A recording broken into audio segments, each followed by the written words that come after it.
बिहार के उप मुख्यमंत्री सम्राट चौधरी, इन पर मेरा सीधा आपके माध्यम से सरकार को, बिहार के गवर्नर से, बिहार सरकार से, केंद्र सरकार से मेरा अनुरोध है कि इनको हत्या के आरोप में, ये हत्या के अभियुक्त हैं, इनको तुरंत पद से बर्खास्त करके गिरफ्तार किया जाए। क्यों किया जाए ये समझिए। तारापुर में 1995 में 7 लोगों की जो हत्या हुई और 7 मारे जाने वाले लोग कुशवाहा समाज के लोग थे। ये बिहार में जाति की राजनीति करने वालों के लिए सबक होना चाहिए। सम्राट चौधरी कहते हैं मैं कुशवाहा हूं। 7 लोगों की जिनकी हत्या के ये अभियुक्त हैं, आरोप नहीं है, मैं शब्द बहुत समझ के बोल रहा हूं। 7 लोगों की हत्या के अभियुक्त राकेश कुमार उर्फ सम्राट कुमार मौर्य उर्फ Samrat Choudhary, Tarapur case number 44/1995, note कर लीजिए। 44/1995 में 7 लोगों की हत्या हुई, उसमें ये अभियुक्त हुए और जो केस है चीफ जुडिशियल मजिस्ट्रेट को 24/4/1995 को इन लोगों ने डॉक्यूमेंट सबमिट किया। बिहार विद्यालय परीक्षा समिति का एक एडमिट कार्ड सबमिट किया जिसमें बताया गया कि KNVMH कुमार सर एक स्कूल का नाम है जहां से ये एडमिट कार्ड इशू हुआ है। सम्राट चंद्र मौर्य, पिता का नाम Shakuni Choudhary, date of birth 1/5/81, result fail, नंबर आया 268, कैटेगरी प्राइवेट। ये सुप्रीम कोर्ट का डॉक्यूमेंट है जो सम्राट चौधरी ने जमा किया है, जिसमें ये बताया है कि इनका डेट ऑफ बर्थ 81 है, उसके हिसाब से 95 में चीफ जुडिशियल मजिस्ट्रेट ने नाबालिग होने के नाम पर इनको वहां से राहत दी।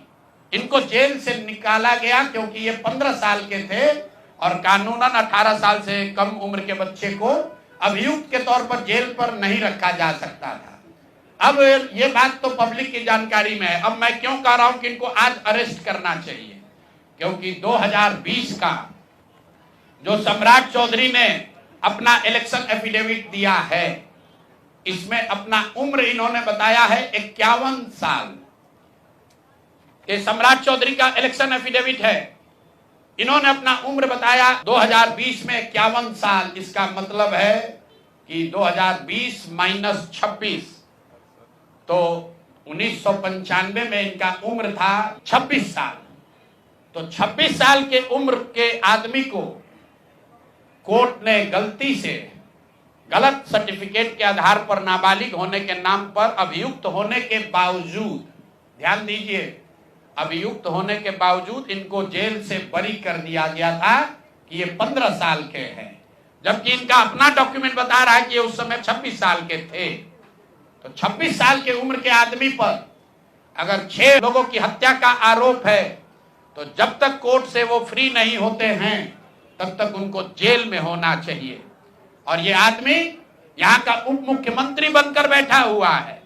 तो मैं यहाँ के मुख्यमंत्री से और बिहार के माननीय राज्यपाल से ये अनुरोध कर रहा हूं कि हत्या का आरोपी, हत्या का अभियुक्त सम्राट चौधरी, राकेश कुमार उर्फ सम्राट चौधरी उर्फ सम्राट कुमार मौर्य आज संवैधानिक पद पर बैठे हुए हैं।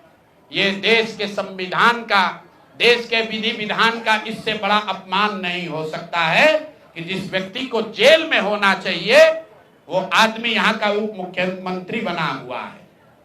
तो मुख्यमंत्री नीतीश कुमार सीधे इस पर कार्रवाई करें।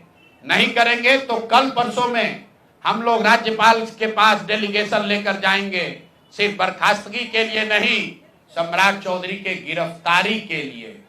पूरा समझिए, मैं कैमरे पर कह रहा हूं, सम्राट चौधरी हत्या के अभियुक्त है, जेल से फर्जी डॉक्यूमेंट निकाल कर बाहर निकले हैं। या तो इनको बर्खास्त करके गिरफ्तार कीजिए और नहीं तो देश में जितने लोग हत्या किए हैं उनको भी जेल से छोड़ दीजिए। ये हालात है, ये डॉक्यूमेंट है आपके सामने। ये सम्राट चौधरी का इलेक्शन एफिडेविट है, जिसमें 2020 में उन्होंने अपने आप को 51 साल का बताया है। उसके मुताबिक 1995 में वो 26 साल के थे और कोर्ट में इस आधार पर इनको बरी किया गया है कि ये 15 साल के बालक हैं। तो ये बता दें कि ये हत्या के आरोपी हैं। इन्होंने जो सर्टिफिकेट दिया है वो ठीक है कि नहीं है। हम लोग मांग कर रहे हैं सम्राट चौधरी को, जो हत्या के अभियुक्त है, 6 हत्या के अभियुक्त हैं, उनको गिरफ्तार कीजिए और नहीं तो बिहार में जितने लोग अभियुक्त जिनको बनाया गया उनको सबको छोड़िए। इस देश में अलग अलग कानून नहीं हो सकता है। और ये गृह मंत्री के साथ घूम रहे हैं। मोदी जी को हम लोग कल पत्र लिखेंगे कि आपके पार्टी का नेता, जितने लोग भाजपा के समर्थक हैं, भाजपा के जितने लोग नेता हैं, कार्यकर्ता हैं, वोटर हैं, आपके जरिए से सबको बता रहा हूं, मेरे भाई एक बार अपने दिल पर हाथ रखकर सोचो। जिस व्यक्ति पर 6 लोगों की हत्या का आरोप है, जो व्यक्ति 6 लोगों की हत्या का अभियुक्त है, उसको तुम अपना नेता बनाकर बिहार का उप मुख्यमंत्री बनाए हो और तुम अपराध की बात करते हो, तुम जंगल राज की बात करते हो। तो सम्राट चौधरी को अभी के अभी पद से इस्तीफा देकर पुलिस को अरेस्ट करना चाहिए और अगर पुलिस अरेस्ट नहीं करती है तो हम लोग कोर्ट में मूव करेंगे, कोर्ट के संज्ञान में बात को लाएंगे कि साहब ये बताइए कि कैसे आपने इनको बेल दिया है, कैसे इनको आप समाज में बाहर रहने की अनुमति दे रहे हैं।